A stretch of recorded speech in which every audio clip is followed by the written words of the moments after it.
It's your boy eBay Fight Predictions in the building, and this is your Aljamain Sterling versus TJ Dillashaw breakdown for UFC 280 in Abu Dhabi. Obviously, I'm doing this video a little early.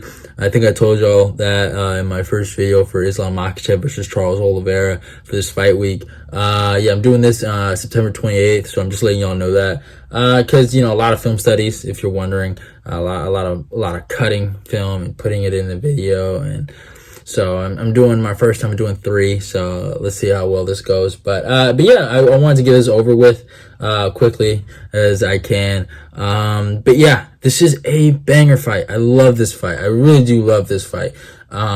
It's such underrated fight in my opinion because it doesn't get that love that Charles and Islam is getting, and this is just as good of a styles clash and skills clash as there any, because I feel like both these guys can be their kryptonite. Because I truly believe when Aljamain Sterling gets on top of you, like I've seen it, and I've seen him do it to really elite wrestlers, you stay there, all right? And I truly believe if TJ Dillashaw can get your, I wouldn't say striking, I would say if he can get your rhythm down, he will be on you like goddamn glue, right? I've seen him do it to some of the best guys in the world. I've even seen it do it to my boy Cody Garbrandt. So that's what I love about this fight. Both of them can really win. I know some people are siding with TJ based on the fact that TJ is a good wrestler and he's a better striker, but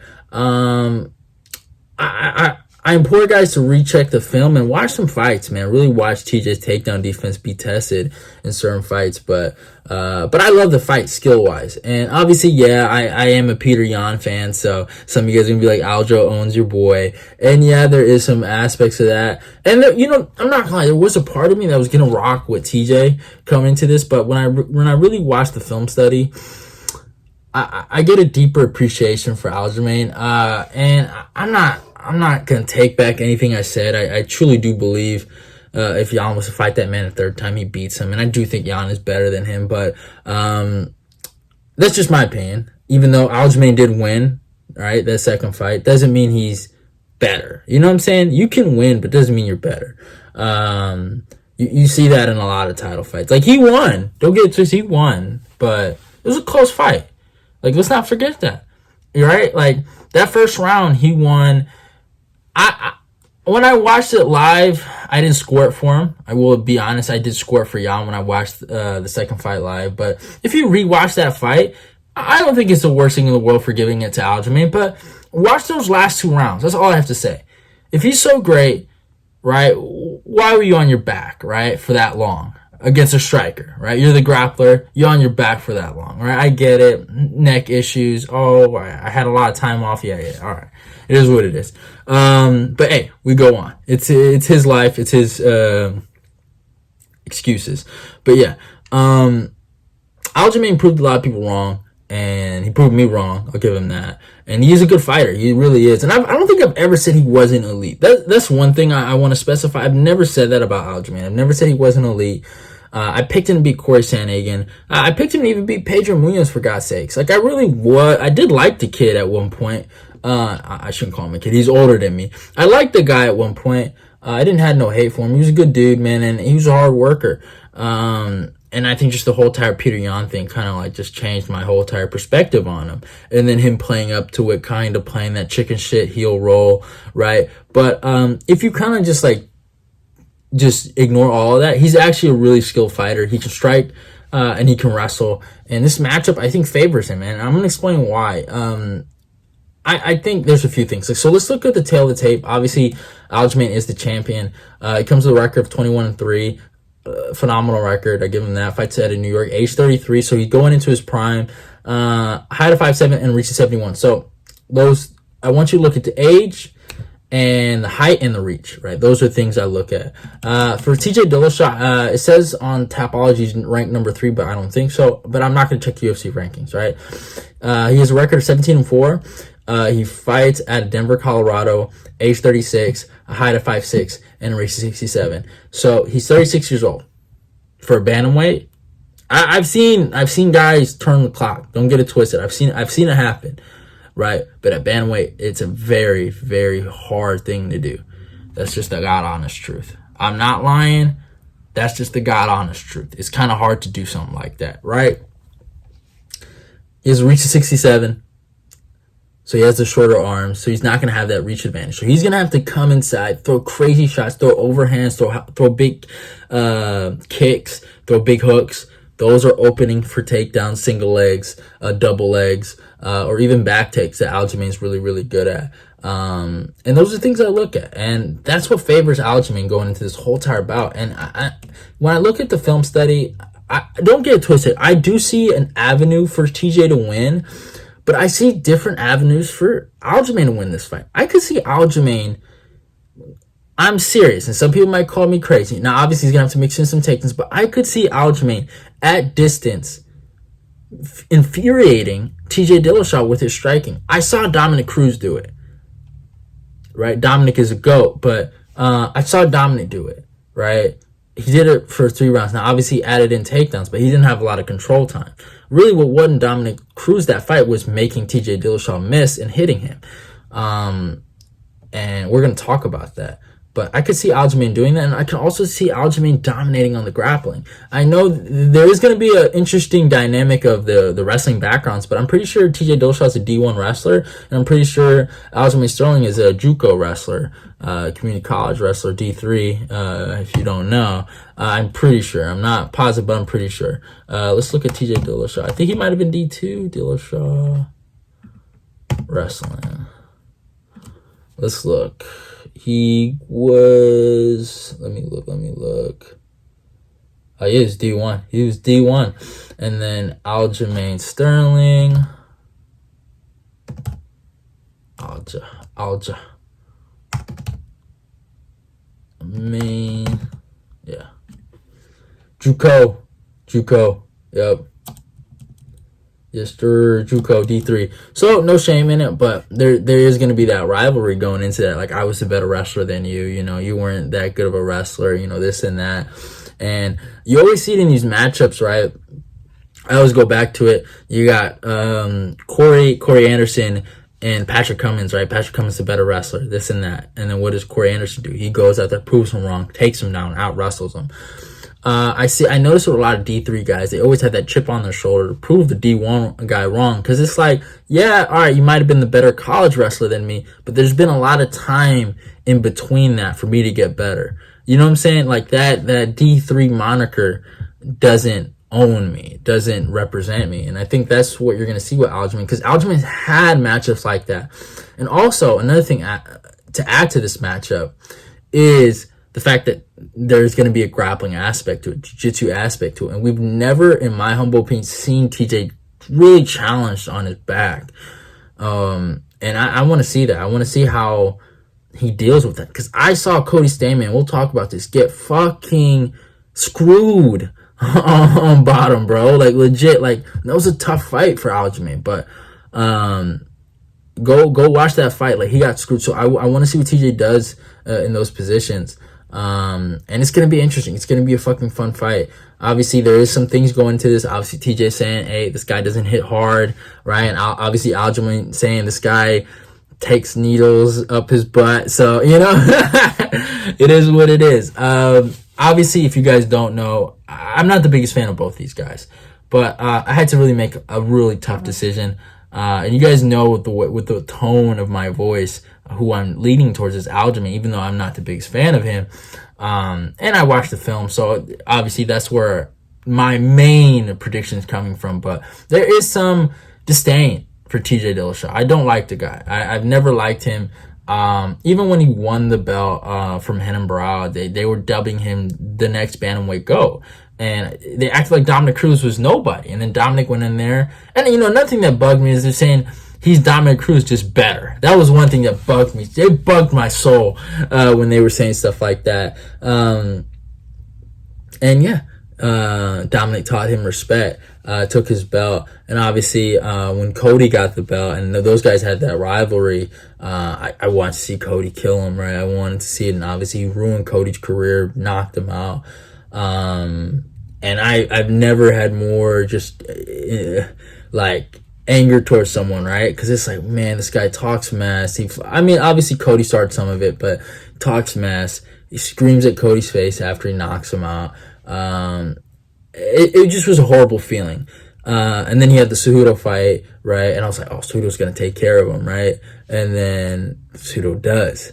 And obviously, you know, people have the excuses about the weight cut. And then when everything got revealed about the EPO stuff, and I agree with Aljamain on this. Aljamain says it a lot. This guy's been on steroids his whole career. And I truly, truly believe that too. That's when I just really was like, F this dude for life. You know, you cheated.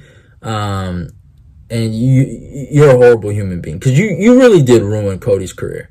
And Cody should sue you. All right, for doing that. But hey, it is what it is. And a lot of guys, Renan Barão, they should sue you. They should team up and sue you and take all your money. But hey, what can you do? But karma got his ass. It took 2 years from him and had Cejudo whoop him. But he came back and he did his thing. So, hey, it is what it is. Now we're here. And I think this will be the ultimate, you're not going to be champ moment for TJ. I truly believe that. But if we look at the tape, I know I've dissed TJ a little bit, but I'm going to praise him. I looked at some fights where I felt like he fought similar opponents to Aljamain, and obviously I looked at his most recent fight.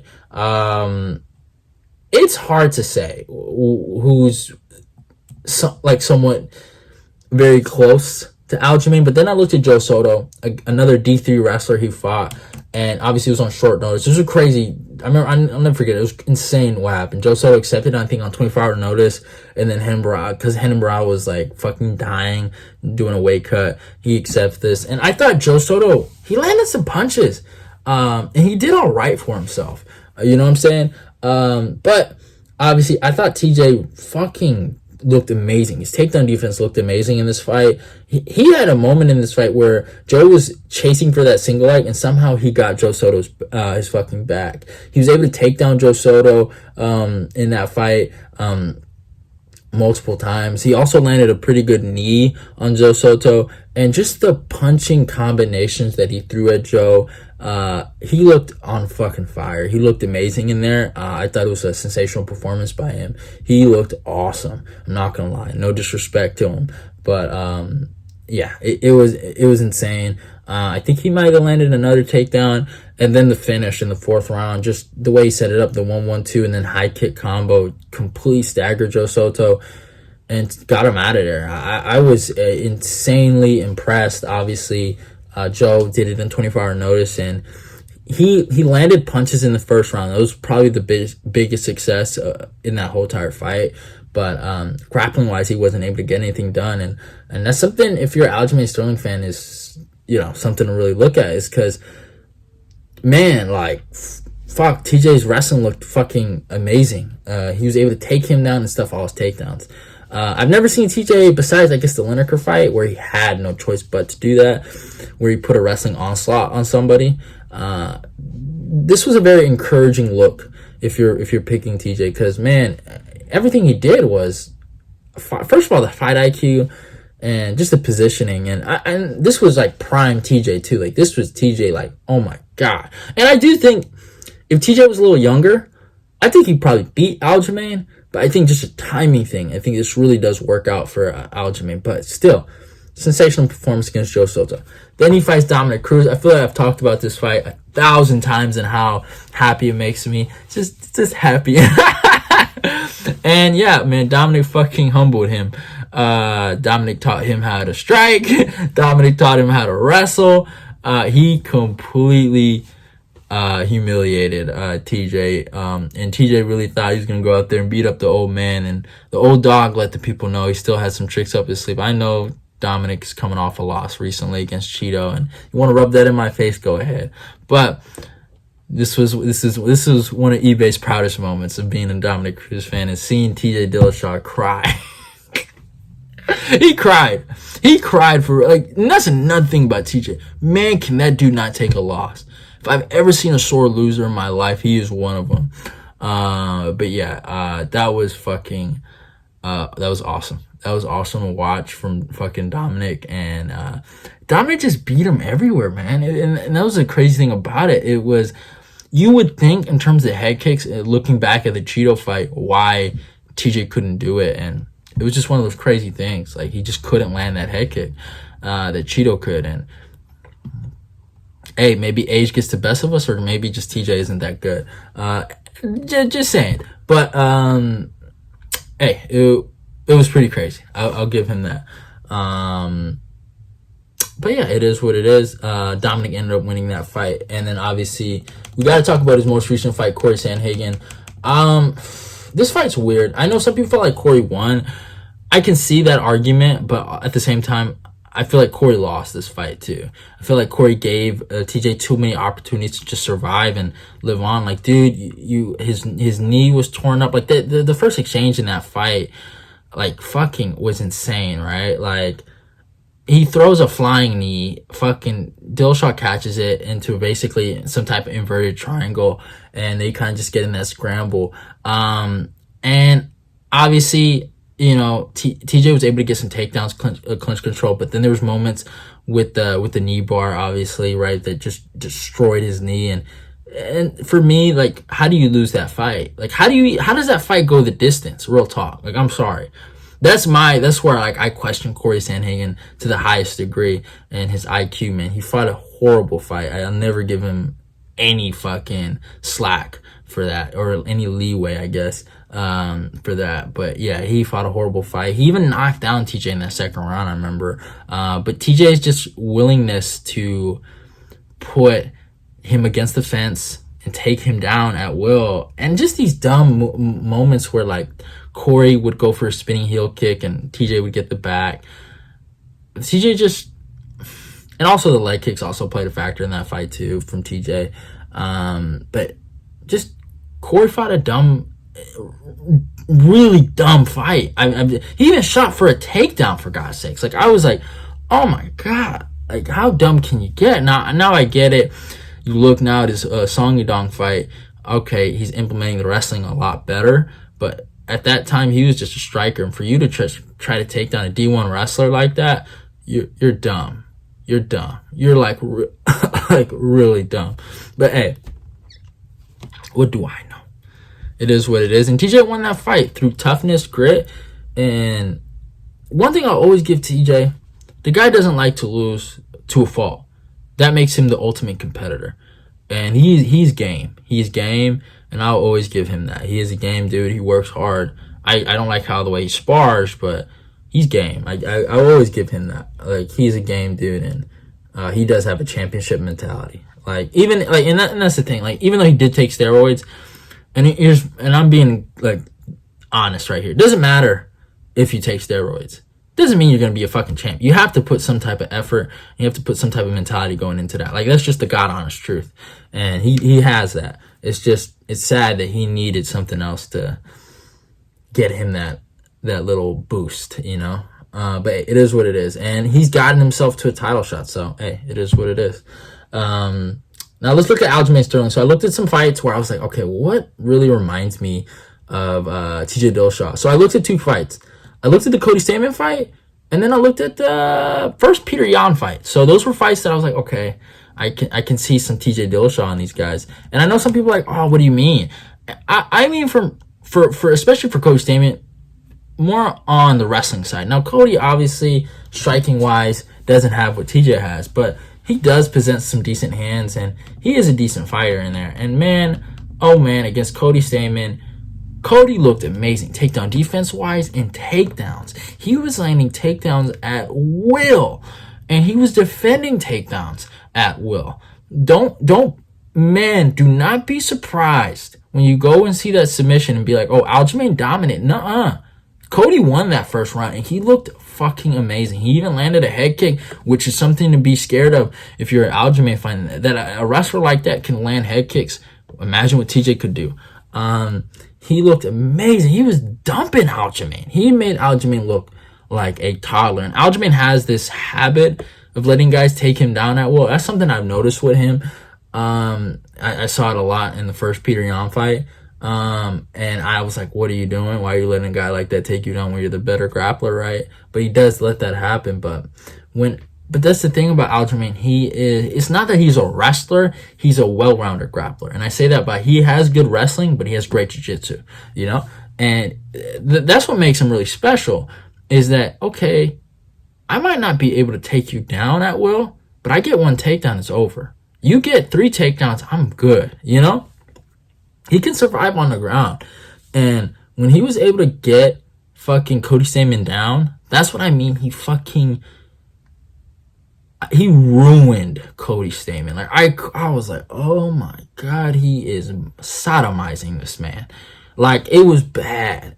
The back control, and then just to fucking, man, to flatten him out the way he did, and then just to finally get that submission, it was impressive. I was in shock. I was like, wow, this kid's something really special. And it's just, that's what makes him different, is that when he gets on the ground and he gets on top of guys, and it also has to do with the physicality, because I do think he's a featherweight pretending to be a what's it called, a bantamweight, because he's big. He is big. He's a big guy. He's huge. But man, it was nuts, man, what he was able to do in that fight.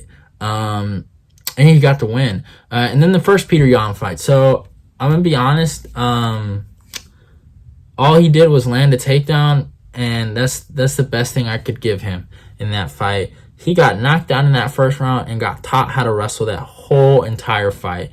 Yeah, I know he landed some flurries in that fight, but Peter Yan dominated. And here's the thing. Obviously, he has his excuse, my hydration mess up or something like that. He didn't eat the right food and he skipped a meal or something. Okay, all right. You live and die by that excuse. I saw what happened. I saw someone get beat up and dominated, and just the momentum was not on his side. Yan was on his way to winning that fight. He was breaking him. I think he was on his way to really finishing him, but Yan looked amazing in there. And if TJ, man, here's the thing. The difference between Yan and TJ is that if Yan beats you up, it's not as vicious. You know, and I know that's weird, right? You look at the guys that Yan has really not finished, right? You look at Jose Aldo, right? He went on a win streak after that. You look at TJ, guys TJ has finished, Cody Garbrandt, Renan Barão, they're never the fucking same. You can't because Yan is he's not I'm not saying Yan isn't a power puncher. I'm not saying that. But what I'm saying is that he tries to break guys. You know, he breaks them in the later rounds. TJ's a legit finisher. He can finish you in the first round. He just has crazy stamina, and that's the difference. Like, he's a legit explosive finisher that can he tries to hurt you. And I don't know if he still has that, but I'm just saying you can't afford to take a beating like that by TJ. That the one you took against Yan, you can't afford to do that. You will legit get hurt. And he got saved by illegal knee, and that knee, he needs to send money to that knee. He needs to thank that knee, because, man, it saved his goddamn career. Because then he had the fight with Peter Yan, the rematch, and I got to give it to the guy, man. That was a spectacular performance by him. Obviously, the first round, it is what it is. But let's talk about the 2 rounds. When he got the back, man, and he got the takedown, man, it was one-way traffic. There's debates that it could have been a 10-8, and I give him a lot of credit for that. I never thought a guy like that could do that to Yan. Now, give Yan credit for not getting submitted. I feel like Yan doesn't get enough credit for that, right? Like, he didn't get submitted, right? And there was a lot of good ground and pound for Aljamain in that second round. And then same thing happened in the third round.